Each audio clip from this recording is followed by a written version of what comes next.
Tapos mga sir, kung ayaw nyo naman na nag-i-scandal yung motor, meron tong silent mode mga sir. Silent mode, ibig sabihin, hindi mag-iingay yung motor, ito lang ang mag-iingay. Kumbaga, bibigyan kanya ng signal na may gumagalaw or may nagnanakaw ng motor mo. Ito lang mga sir, 5 pindot sa taas. 1, 2, 3, 4, 5. Ayun, pagka tumunog siya ng 3 beses mga sir, naka-silent mode na siya. Halimbawa, pag ginalaw or sinira ang susian, ayan, nabuksan na nila yung dashboard. Ito ang nag-iingay mga sir, yung remote. 200 to 250 meters ang kayang i-detect nito mga sir. Kahit hindi nag-iingay yung motor mga sir, safe yan, hindi yan mapapaandar. Ayan, mamamatay yan. Pinapatay nung alarm, ayan, wala na. Hindi na yan naandar. Magandang umaga sa inyo mga sir. Ito nga pala yung naka-schedule natin ngayong umaga. Isang Raider 150 carb at isang Aerox version 2. Bali dito mga sir, sa Raider carb ang paggagawa sa atin, palalagyan lang ni customer ng Honeywell switch version 2, i-convert natin. Ito mga sir, all-in-one function, nandito na lahat. Merong busina, may starter, may signal lights, merong hazard, may patay ng park light, tapos may patay ng headlight, low and high, at meron din passing mga sir. Nandito na lahat ng function na hanapin nyo. Tapos mga sir, kakabitan din natin to ng anti-nakaw motor. Ito yung kinakabit natin mga sir. Yamaha two-way alarm system. Napakaraming function nito mga sir. Meron yung anti-nakaw at merong silent mode. Meron ding anti-agaw mga sir. At meron din tong keyless start. Kahit wala kang susi, mapapa-start mo yung motor gamit lang tong remote. At meron pang ibang function niya mga sir, mamaya i-discuss ko sa inyo isa-isa. At dito naman sa Aerox version 2 mga sir, kakabitan natin to ng malakas na busina. Ang kinakabit natin, original PIA loud horn mga sir. Dahil itong PIA na to, maraming copy, maraming peke na nagkalat, lalo sa Shopee. Para malaman yung original mga sir, ito meron siyang QR code. Ito mga sir, nagagaya rin ng iba. Pero pagka in-scan nyo yung peke, walang lalabas.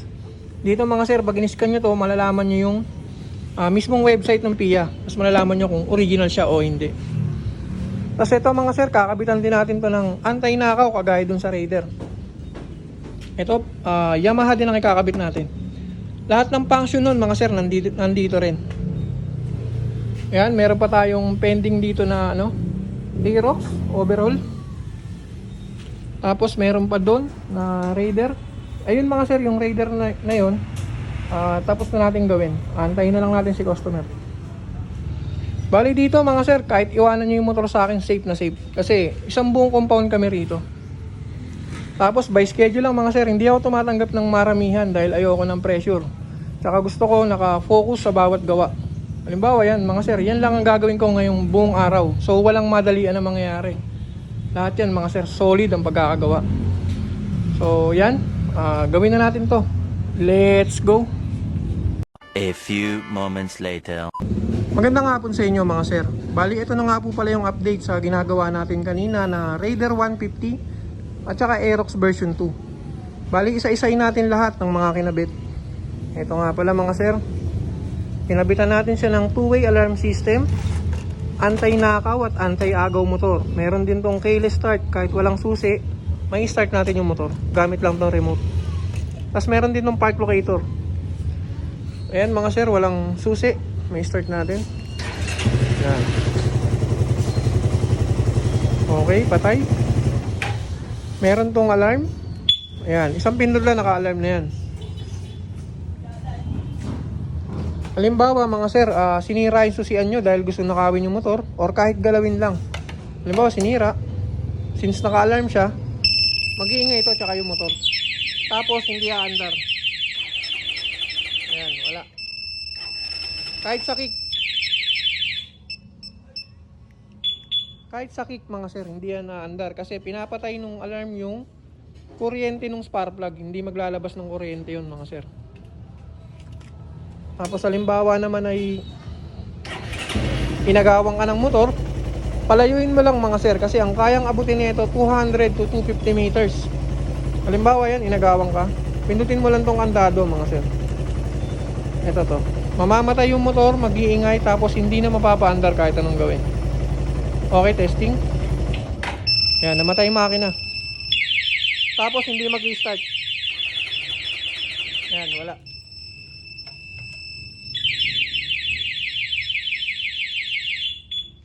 Tapos mga sir, kung ayaw nyo naman na nag-i-scandal yung motor, meron tong silent mode mga sir. Silent mode, ibig sabihin, hindi mag-iingay yung motor, ito lang ang mag-iingay. Kumbaga, bibigyan ka niya ng signal na may gumagalaw or may nagnanakaw ng motor mo. Ito lang mga sir, 5 pindot sa taas. 1, 2, 3, 4, 5. Ayun, pagka tumunog siya ng 3 beses mga sir, naka-silent mode na siya. Halimbawa, pag ginalaw or sinira ang susian, ayan, nabuksan na nila yung dashboard.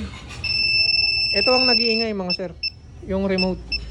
200 to 250 meters ang kayang i-detect nito mga sir. Kahit hindi nag-iingay yung motor mga sir, safe yan, hindi yan mapapa-andar. Ayan, mamamatay yan. Pinapatay ng alarm, ayan, wala na. Hindi na yan na-andar. Safe na safe pa rin yung unit kahit na naka-silent mode.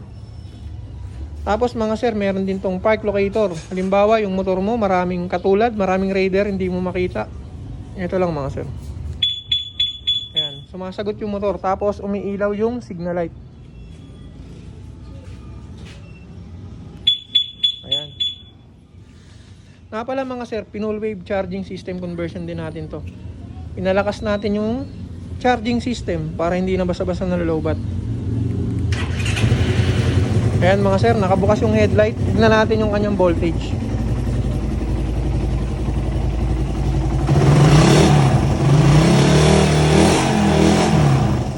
Ayan.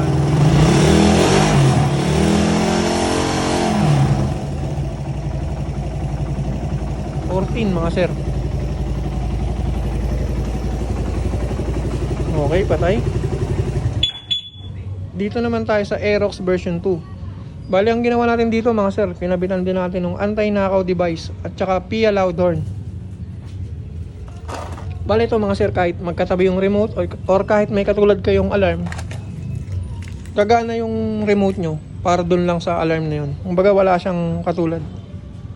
Ayan, kahit parehas, gagana siya sa unit na pinaglagyan lang mga sir. Pag ini-start yung motor, double click dito sa may kidlat. Ayan. Patay, gitna. Tapos ito yung in-install natin na PIA loud horn mga sir. Kung papansin niyo, wala kayong nakikita ng mga nakakalat na wire. Tanging busina lang. Tsaka napakaganda ng pagkaka-mounting mga sir. Hindi nyo rin makikita yung mga relay na nakabalagbag. Bale ito mga sir, naka-terminal to. Tapos yung ginamit nating wire, Japan wire. Ang terminal natin, Maruzen Japan mga sir. Hindi basta-basta nabubunot yan. Tapos ito yung pagkaka-wiring natin. Walang mga nakalagay na wire mga sir. Walang mga nakalaylay. Parang stock pa din. Okay, testingin natin yung busina. Ayan, maandar siya.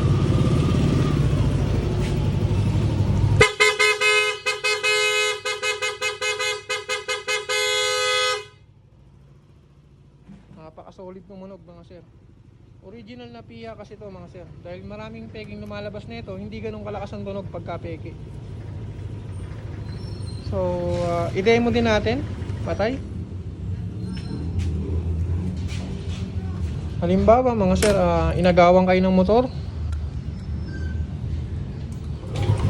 Ayan. Ibigay nyo na yung motor nyo mga sir. Wag na kayo manlaban. Pag meron kayong ganito, pindutin nyo lang dito, palayo nyo ng konti. Ayan, namatay na. Tapos hindi na yan naandar.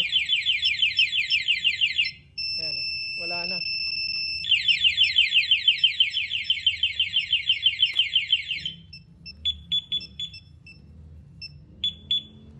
Ngayon mga sir, kung ayaw nyo ng iskandalo, ayaw nyo ng nag-iingay yung motor, kagaya dito sa Raider mga sir, meron din tong silent mode. Bale ito mga sir, 5 click sa taas. 1, 2, 3, 4, 5. Ayan mga sir, ibig sabihin activated na yung kanyang silent mode. Ayan, kunyari sinira yung susian, hindi mag-iingay yung motor. Ito ang mag-iingay mga sir, yung kanyang remote. Tapos kahit naka silent mode yan mga sir, hindi aandar yung motor. Ayan, wala. So, safety pa rin yung motor mga sir.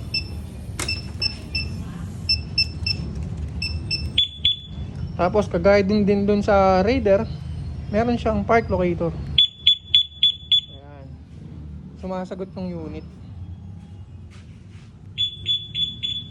Ayos. So, yun lang mga sir. Kaya hindi ko muna binuo dahil pinakita ko sa inyo kung gaano kalinis yung wiring natin. Parang all stock pa din, pero may mga naka-install na. Ganyan tayo kalinis mag-wiring mga sir. Maganda yung ginagamit natin pyesa, solid lahat, naka-Japan wire, nakahinang lahat, naka-shrinkable, at naka-cable management mga sir. Hindi basta-basta nilalatag lang.